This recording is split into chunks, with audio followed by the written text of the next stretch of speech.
안녕하세요. 그 길을 걷는 교회 수요 묵상입니다. 룻기 2장을 통해서 하나님께서 산자와 죽은 자에게 은혜 베푸시길 그치지 아니하시는 분임을 깨달은 나오미는 이제 본격적으로 움직이게 됩니다. 모든 것을 상실한 채 독자적으로는 살아갈 방도가 없어 이삭 죽기를 해야만 했던 그들의 삶에 하나님께서 은혜를 베푸시길 시작했다고 생각한 나오미는 적절한 행동을 취합니다. 오늘은 그것에 대해서 살펴보겠습니다. 먼저 그 스토리를 살펴보겠습니다. 보리를 추수하는 시기가 거의 끝났을 무렵 나오미는 룻에게 이렇게 말합니다. 딸아, 내가 너를 위하여 안식할 곳을 구하여 너를 복되게 하여야 하지 않겠느냐? 그러면서 룻이 구체적으로 어떻게 행동을 해야 할지를 일러줍니다. 그날 밤은 보리를 타작해서 까불리는 날인데 룻에게 목욕을 하고 향수를 바른 뒤에 보아스가 밤 늦은 시간에 누울 때까지 기다렸다가 그의 발치에서 이불을 덮고 누우라고 합니다. 룻은 나오미가 일러준 대로 다 행합니다. 보아스는 타작하는 날 기쁨으로 먹고 마신 뒤에 눕습니다. 그런데 밤중에 깨어보니 발치에 여자가 한 명 누워 있었습니다. 보아스는 내가 누구뇨 하고 물었습니다. 룻은 이렇게 답합니다. 나는 당신의 여종 룻이오니 당신의 옷자락을 펴 당신의 여종을 덮으소서. 이는 당신이 기업 물을 자가 됨이니이다. 이렇게 말하자 보아스는 이렇게 답합니다. 내 딸아, 여호와께서 네게 복을 주시기를 원하노라. 네가 가난하건 부하건 젊은 자를 따르지 아니하였으니 네가 베푼 인애가 처음보다 나중이 더하도다. 이렇게 말한 뒤 룻에게 두려워하지 말라고 합니다. 룻이 현숙한 여자인 것을 성읍의 백성들이 다 알고 있다고 말합니다.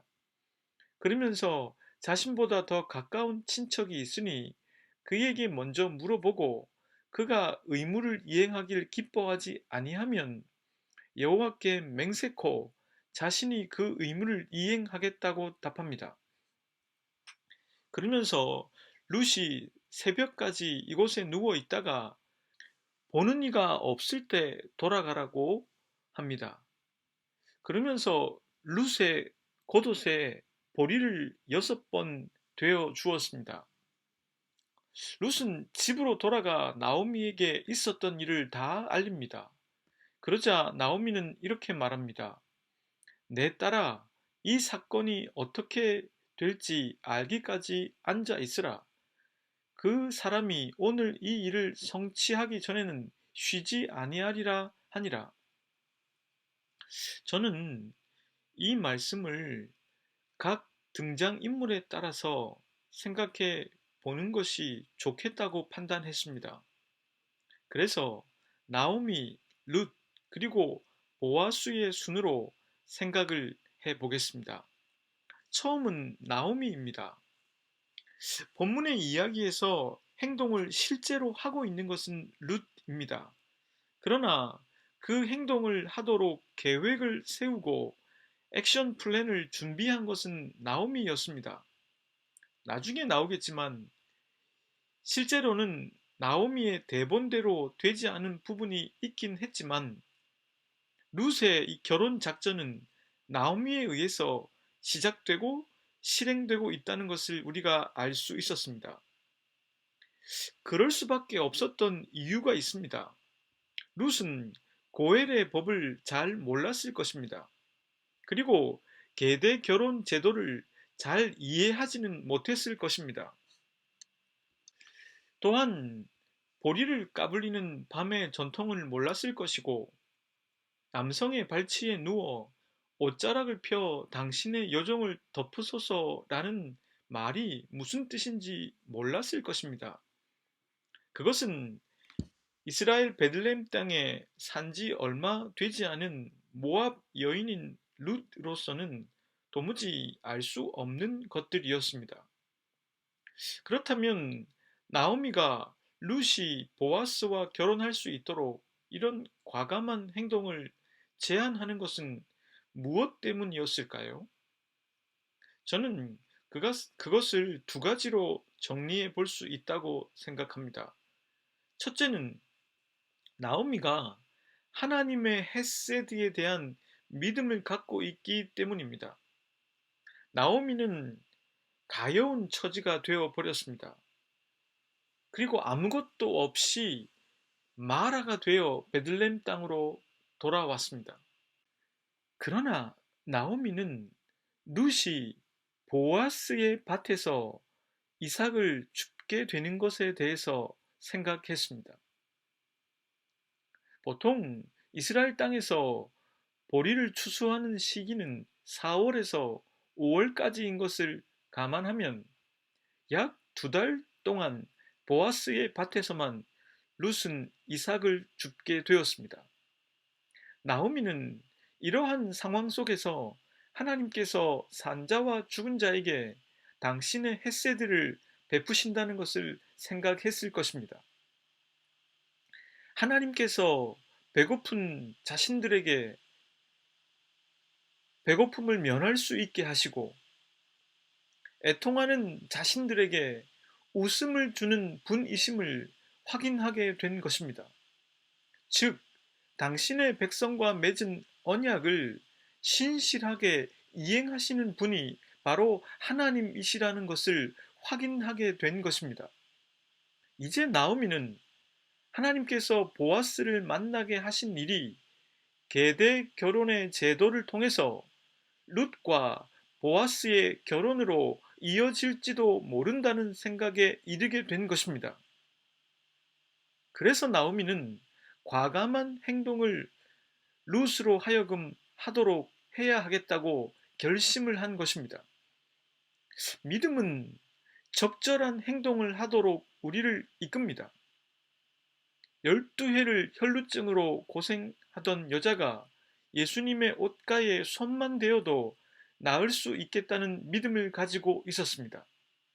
그녀는 그 믿음에 의거해서 예수님의 옷자락에 손을 대는 행동을 취했습니다.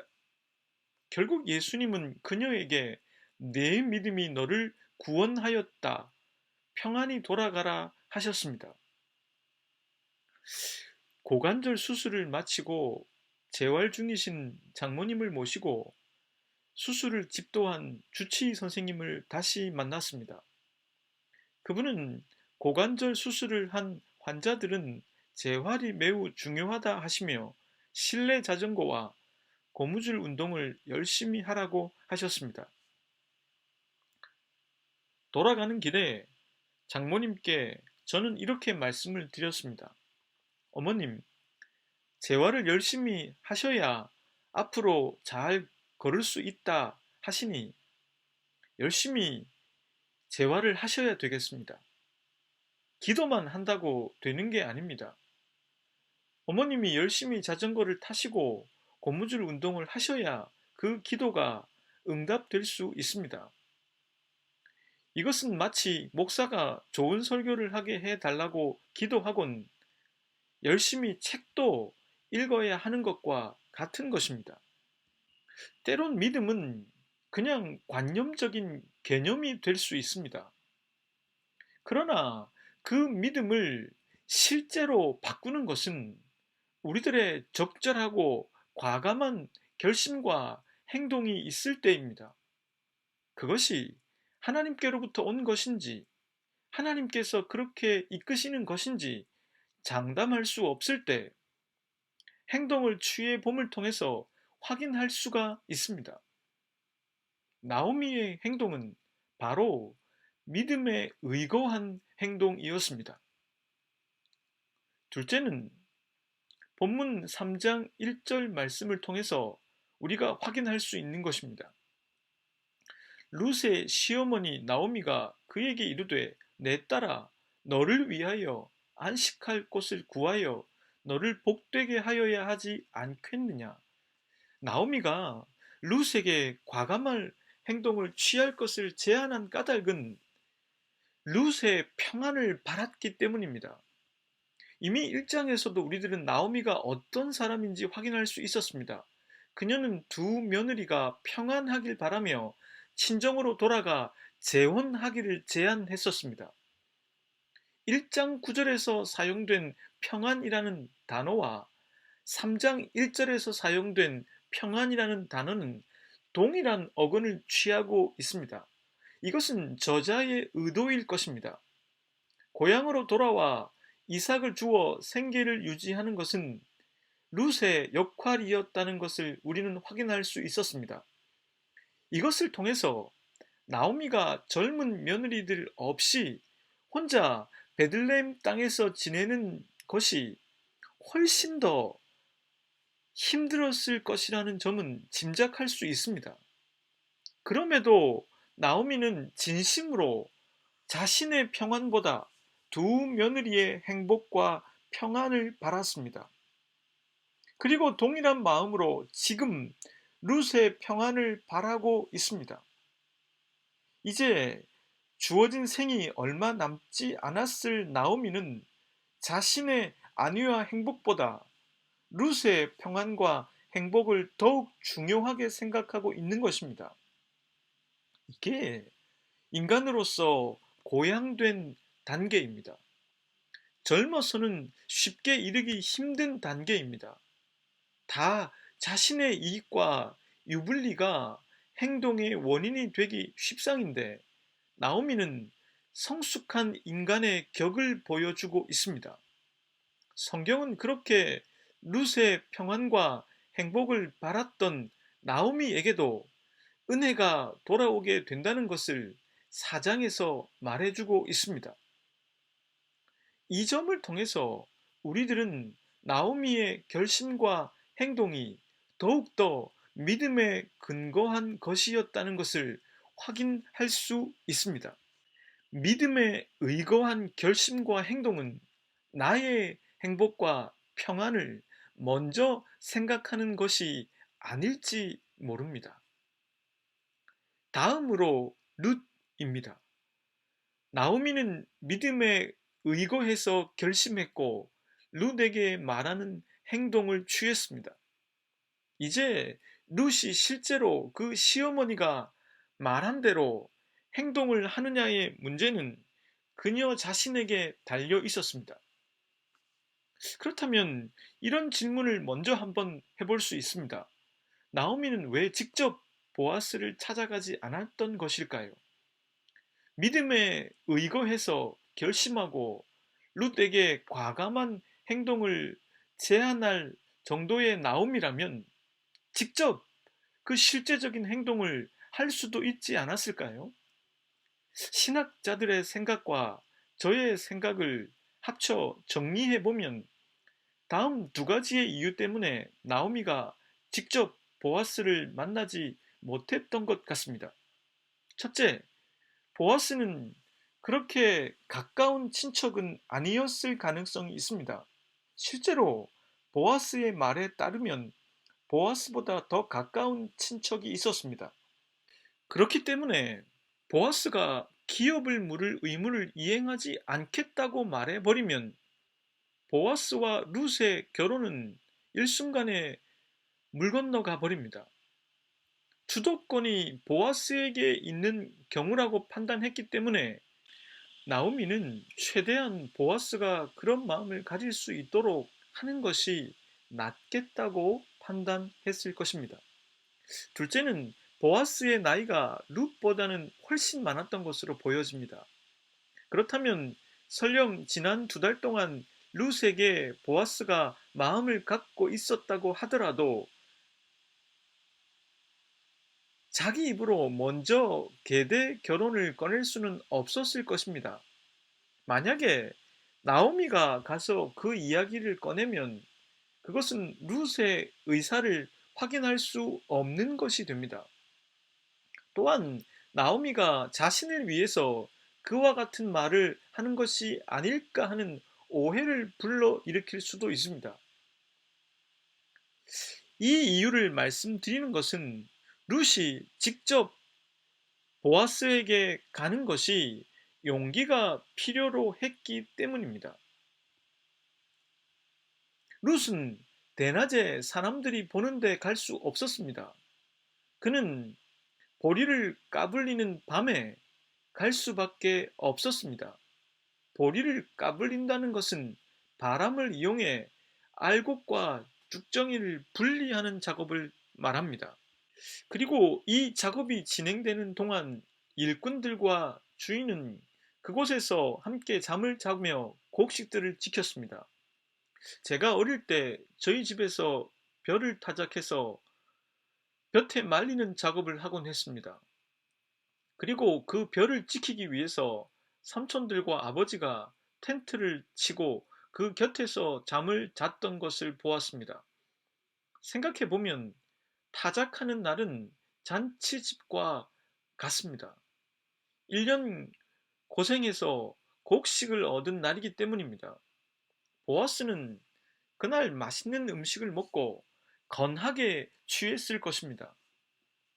나오미가 이때를 골라 룻이 보아스에게 가도록 한 것은 가장 이 제안을 받아들이기 좋은 때를 골랐기 때문인 것으로 보입니다.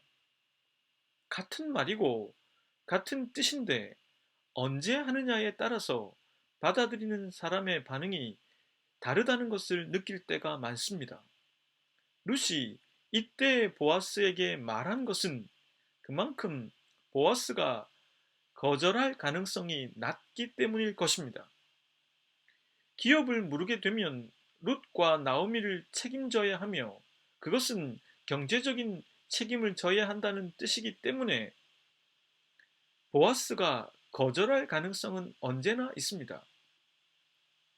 또한 밤에 남성이 누운 것을 보았다가 그의 발치에 눕는다고 하는 것은 성적인 관계를 뜻하는 것일 수도 있습니다.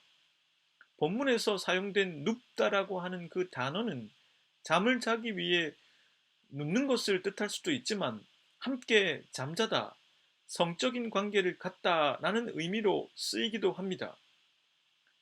9절에 사용된 표현 당신의 옷자락을 펴서 당신의 여종을 덮으소서라는 말은 혼인을 한다라는 뜻입니다.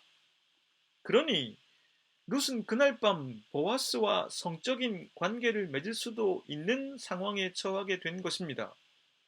보아스의 말대로 자신보다 더 가까운 친척이 있다고 했으니 뒷일은 알 수 없기 때문에 보아스는 룻을 하룻밤 욕망의 대상으로 삼을 수도 있을 것입니다. 그리고 그 사실이 알려지게 되면 룻은 그동안 갖고 있었던 현숙한 여인이라는 하는 좋은 이미지를 상실하게 될 위험성에 처하게 됩니다. 나오미가 세운 대본에는 룻이 여기까지만 하면 그 다음은 보아스가 알아서 할 것이라고 했습니다. 그런데 사람이 하는 일이라는 게 늘 그러하듯 대본대로 되지 않습니다. 보아스는 내가 누구뇨 하고 묻습니다. 그때 룻은 이렇게 답합니다. 본문 9절 말씀입니다. 이르되 네가 누구냐 하니 대답하되 나는 당신의 여종 룻이오니 당신의 옷자락을 펴 당신의 여종을 덮어소서 이는 당신이 기업을 물을 자가 됨이니이다 하니 룻은 대본에 없지만 자신이 누구인지 왜 여기에 누워 있는지 자신의 말로 밝혀야 했습니다. 룻은 핵심적인 내용을 다 말했습니다. 자신이 다른 사람이 아니라 지난 2달여간 당신의 밭에서 이삭을 주운 바로 그 룻이며 여기에 온 까닭은 당신과 결혼을 하기 위함이라고 밝힙니다. 당신은 기업 물을 자, 즉 고엘이기 때문이라는 것입니다. 위험을 무릅쓰고 룻은 용기를 내었습니다. 그녀가 이렇게까지 함으로 이 결혼을 하고 싶은 것은 나오미가 아니라 룻 자기 자신임을 밝히고 있는 것입니다. 보아스에 대한 신뢰와 애정을 룻 자신의 입으로 말하고 있는 것입니다. 나오미가 믿음에 의거한 결심과 행동을 했다면 룻에게는 그것을 실제로 옮길 용기가 있었습니다. 이미 어머니를 따라 낯선 땅 베들레헴으로 올 때 용기를 보여준 룻. 그 룻은 이방인으로서는 쉽지 않았을 이삭 죽기를 통해서 용기를 보여주었습니다. 이번에는 하나님이 하시는 일이 이루어질 수 있도록 용기를 내고 있습니다. 끝으로 보아스입니다. 보아스의 입장에서 이 이야기를 다시 생각해 보면 보아스는 그날 굉장히 기분 좋은 시간을 보냈을 것입니다. 보리 농사가 끝이 나 풍성하게 결실을 거둔 것을 보았고 자신의 일꾼들이 즐거워하는 것을 보았습니다. 함께 먹고 마시며 잔치를 즐겼습니다.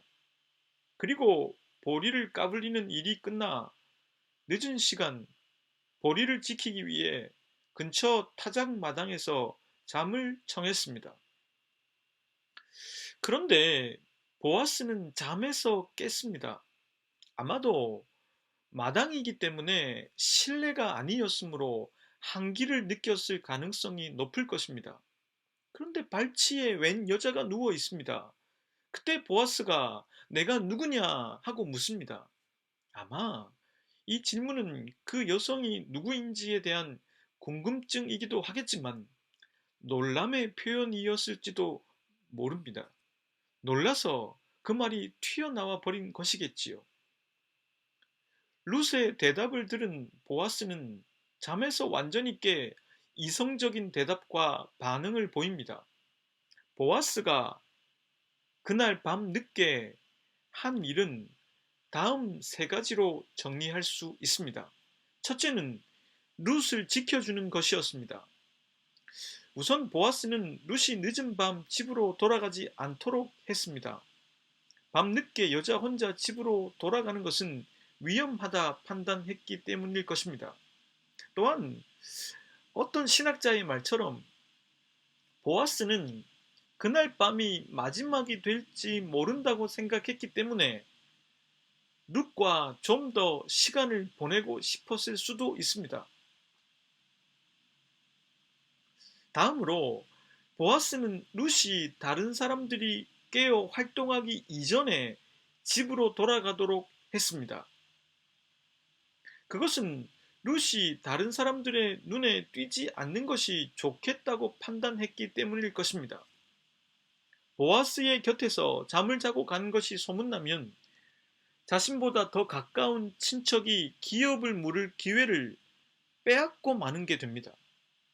설령 그렇기 때문에 보아스와 결혼을 한다고 해도 룻은 그동안 쌓아왔던 현숙한 여인이라는 이미지는 사라지게 될 것이 뻔합니다.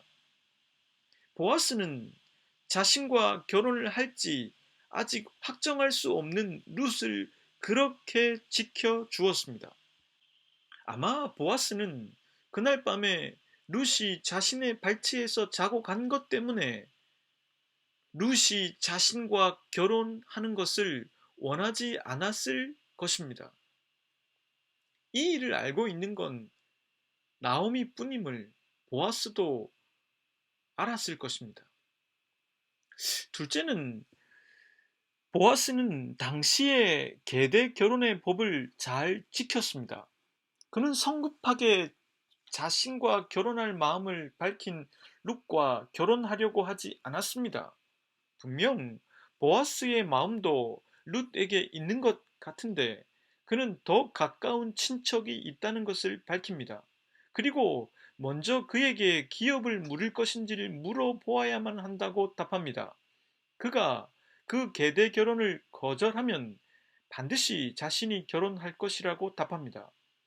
보아스는 성급하게 법과 질서를 무시하고 룻과 결혼하려고 하지 않았습니다.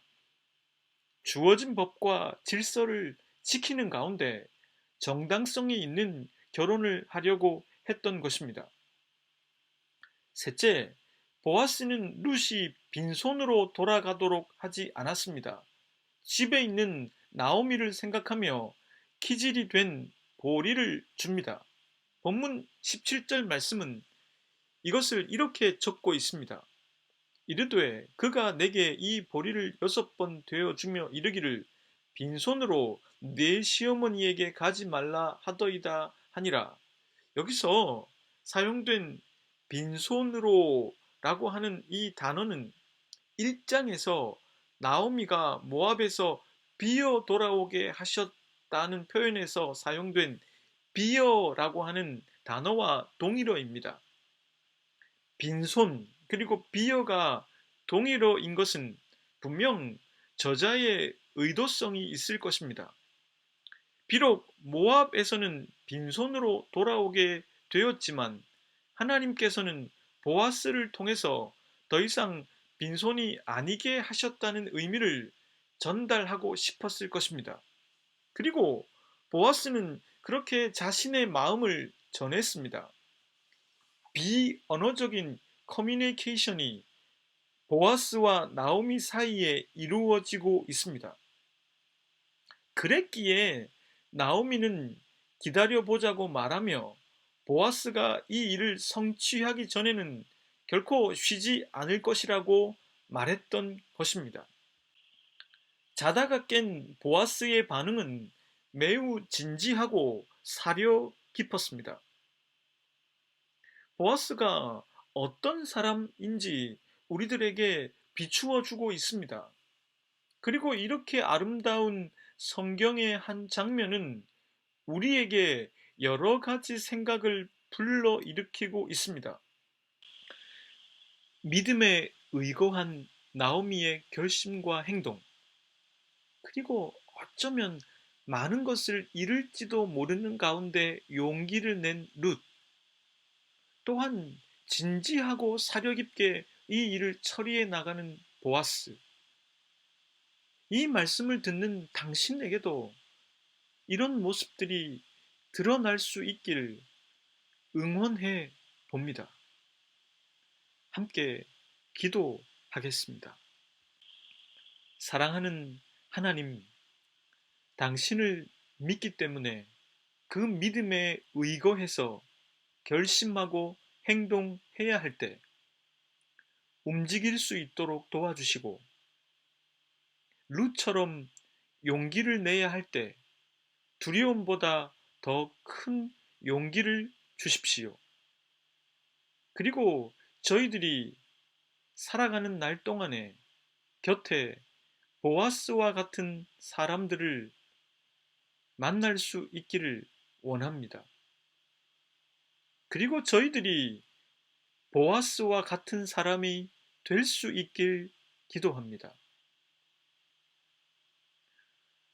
예수님의 이름으로 기도드립니다.